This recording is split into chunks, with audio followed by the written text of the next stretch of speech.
Hi, Tracy Lewis from Stuff and Things. I want to talk about my sponges. You've probably all seen these really cool backgrounds that are all soft. They vary in color, and then you've seen stenciling as well as the darkened edges. That's all done with sponges. They have rectangle tools and round tools. I have had both tools. I decided when moving into the trailer that I could not take all my square or rectangles and all of my circles, and I settled on the circle tool.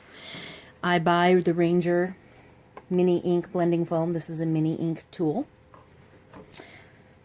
I then had to decide how I was going to store my sponges. I had them stored a round and a rectangle attached to the back of each of the large ink pads, but here were my ink pad sizes I was going with, which would be the teardrop or dewdrop and the 1-inch square cubes.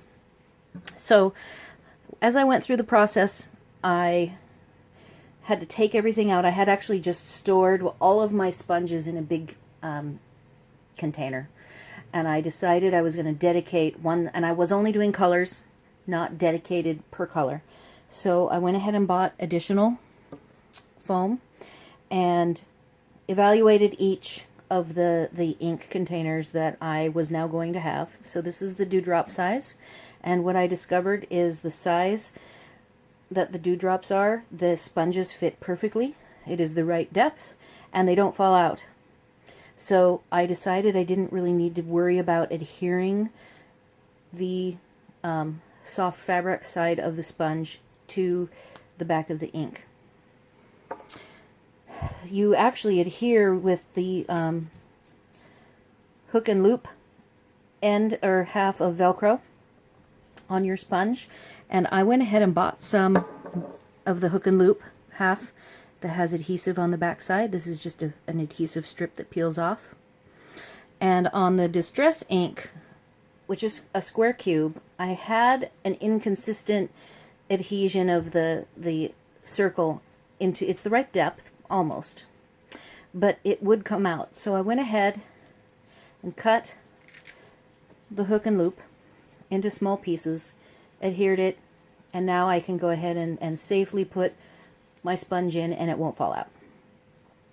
My last project now, which just started, is Stampin' Up! I now am going to be collecting Stampin' Spots. I actually own quite a few from the paper pumpkin kits, and so the backs of them are not solid like the Distress inks are. The Distress inks are solid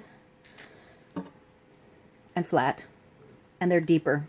You can see just by the depth of these that the Stampin' Spots are shallower. So I have discovered that a larger hook and loop piece that crisscrosses on the glues to the piece is enough to keep the sponge from falling. It is not the right depth. You can see that it's a little too deep, but other than that, it keeps it safe. And I have a bunch of Stampin' Spots coming with the Stampin' Up! Re-inkers, and I will have a project. I am almost out of my hook and loop, so I will be buying a bunch more to be able to finish that project. And that is what I have found to keep my sponges organized for making these wonderful backgrounds, which I love to do. I make them all the time. Hopefully you will find this helpful if you are short on storage, or even if you have a lot of storage. I still think that adhering your sponges to the back of your ink pads really makes a lot of sense. Thanks for watching.